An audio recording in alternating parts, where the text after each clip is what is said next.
Hey everybody, I want to very quickly go over the immune response, just the basics of what you would see in a cell when we're dealing with the presence of an antigen that enters the cell. Okay, so this story begins with an antigen, so something coming into the body that doesn't belong there. And it is the job of certain cells. They don't have to be activated. They don't have to have anything in the body tell them to come start working, because their job as macrophages or some sort of phage or eating cell is going to be kind of not trolling, but yeah, they're going to be trafficking around the body, just making sure nothing negative, nothing that it's not expecting comes into the body. So this reaction starts just really by chance. You have a cell, some sort of macrophage, coming into contact with an antigen. So something in the body that does not belong, an antigen. And it is the job of that macrophage to remove the antigen from the body. It wants it gone. So in order to do that, because it's an eating cell, let's make some teeth on it so it looks dangerous, the macrophage is going to engulf that antigen. Then, as we take a look of what's going on once it ingests that antigen, it's going to bring the antigen inside of it and place it inside of a vesicle. And a vesicle is a place that's made out of the plasma membrane of the cell. It resembles the natural plasma membrane. It's really just pieces of it, and it's a place to keep things, essentially. It could be, a neurotransmitter or a hormone, and also it could be an antigen that it found that it now wants to remove from the circulation before it can do any more damage. And what it will do with that antigen is merge it with the stomach of the cell that is called the lysosome. And a lysosome is filled with acid to help degrade anything that's brought in for digestion. So what you see is this antigen is merged with the lysosome, and it's going to be digested so that it's now an inert or ineffective antigen. So now this is a macrophage, right? It's a macrophage that has inside of it in part of an antigen, meaning that the cell is now infected. However, this macrophage can't do a ton by itself, so what it has to do is present what's inside of it to the rest of the body. And it does so by taking this portion of digested antigen and displaying it on its surface. And it does so using almost like a flagpole called an MHC complex, or a major histocompatibility complex. And on that flagpole, the MHC, it's going to display parts of that antigen. So this is no longer an active antigen, but it's a fragment of that active antigen that it's already digested. So this MHC complex houses this antigen fragment. And remember, everything in the body that's going to bind to something else in the body is attracted to one another because of shape. The closer things are in shape, the more likely it is that they're going to bind to one another. So every antigen fragment is going to have a certain shape to it, a surface characteristic, and we refer to that shape as an epitope region. So if we're talking about a Lego, for example, like if this was one of those 4x4 pieces, so it's got, from the side, we can see these pieces hanging off and up. And you need to find a piece then that corresponds to it by having a matching fragment on it so that those pieces fit together. So the same thing is going to drive the binding using these epitope regions. The cell that is most interested in helping out with this is referred to as a T helper cell. And the T helper cell If we draw one in here, on its surface, it has its own receptor called it's a good name, the T cell receptor. And each T cell receptor has its own, hopefully, matching portion to an epitope region. So all of the receptors are unique to the T cell, and by virtue of being T helper cells, they will be trafficking around the circulation, kind of just holding out their T cell receptor, really hoping that something will match the surface characteristic of its T cell receptor so that it can bind to that and do its job, which is help mount an immune response. That's why we call them T helper cells. So when there is a T helper cell with an epitope region on it, with the receptor region of that T cell receptor, matching very closely an epitope region displayed by a cell on its major histocompatibility complex, those things will bind because of their conformation. Their shapes are similar, so their binding interaction is going to occur.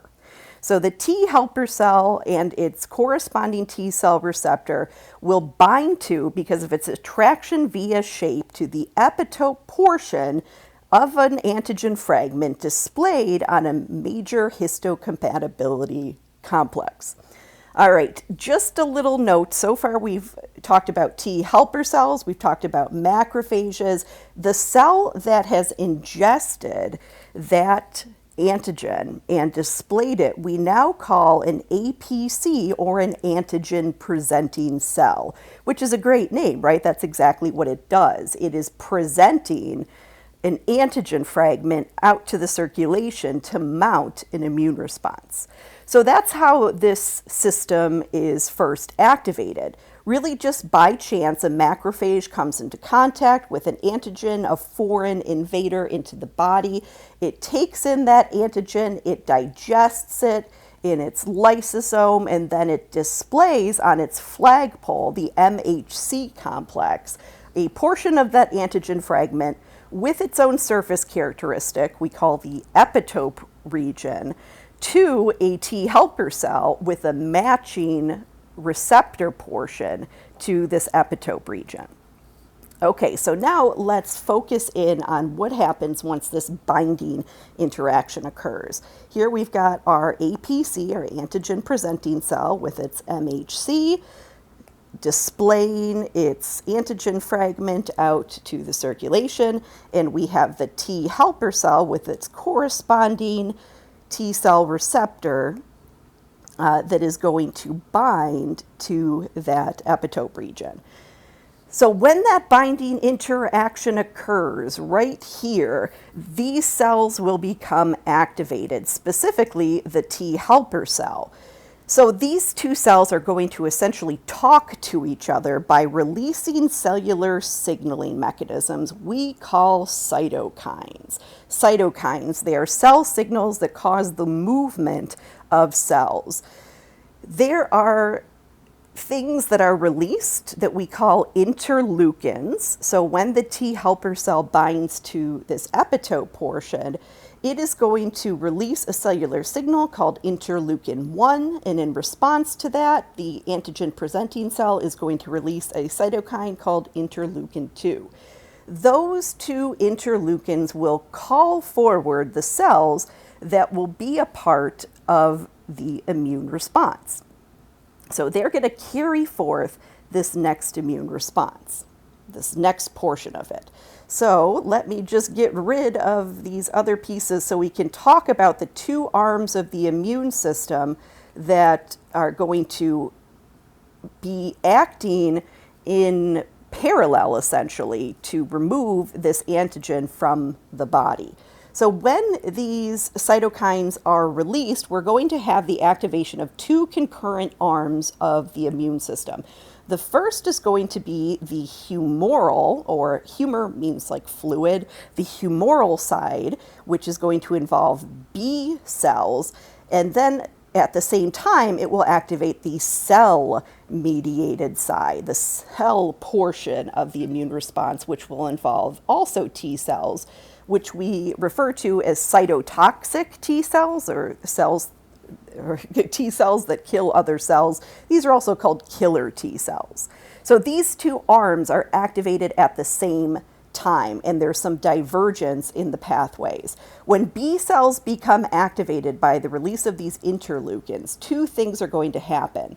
The B cells are going to become two different versions. They split again and again and again, and they do this into two different conformations, two different cell types, one of which are called B memory cells. And B memory cells are types of B cells that exist for decades at a time, which have displayed on them antibodies, which you might know by now, whenever there's an antibody on something, it is tagged for destruction. That becomes a little bit more important later.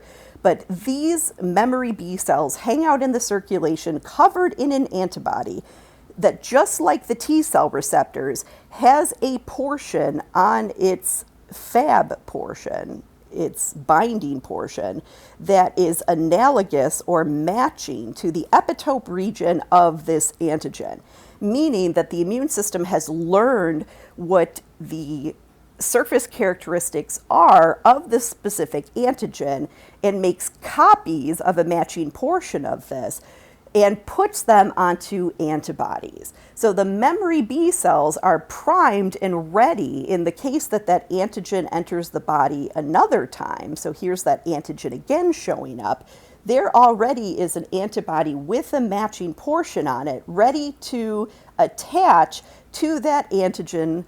And whenever something is covered in antibody or tagged with antibody, it is now marked for destruction by the body. So these memory B cells, those really form the basis of what vaccinations do, or what generally going in, being exposed to different pathogens or germs, it helps you learn the way that these antigens look and develop a system by which it can be recognized and fought more efficiently in the future. The second thing that B cells do is turn or divide into a family of B cells called the plasma cells. And plasma cells are the antibody-making factories of the body. They are the cells that are actively making antibody and spitting them out into the circulation. So the antibody can recognize, because of that matching analogous receptor portion to the epitope region that we now know of that antigen in question, so that the antibody can tag itself to that antigen and remove that antigen from the body, because now we've tagged it with antibody and cells can come destroy it. Plasma cells make so much antibody per second that, because this is a humoral system, it's a liquid system, this soluble antibody is released into the circulation. It's done so in high amounts in places like the lymph nodes, where we have high concentrations of immune cells. And that really is going to drive one of the reasons why we have swelling or enlargement of the lymph nodes during infection. The physical soluble antibody being released in high amounts to make hopefully enough antibody to tag all of the antigen and all of the infected cells in the body to remove that antigen from it and get rid of the infection. Okay, finally, the other arm, the cell-mediated arm, is going to involve these killer T cells. And once killer T cells are around, their job is to find cells that are already infected, to find infected cells. And infected cells of the body, they can display their own MHC complex. It's called an MHC type 1 complex, where an antigen presenting cell displays an MHC type 2 complex, which attracts T helper cells. T or cytotoxic T cells or T killer cells, their job is to look for MHC type 1 complexes, which are displayed by infected self cells of the body. So normal cells of the body that have become infected, they are going to have their own flagpole displaying that fragment to the circulation, and the cytotoxic T cells, they have their own receptor portions. They have their T cell receptors, which again, they recognize that epitope region on this MHC complex of the antigen fragment.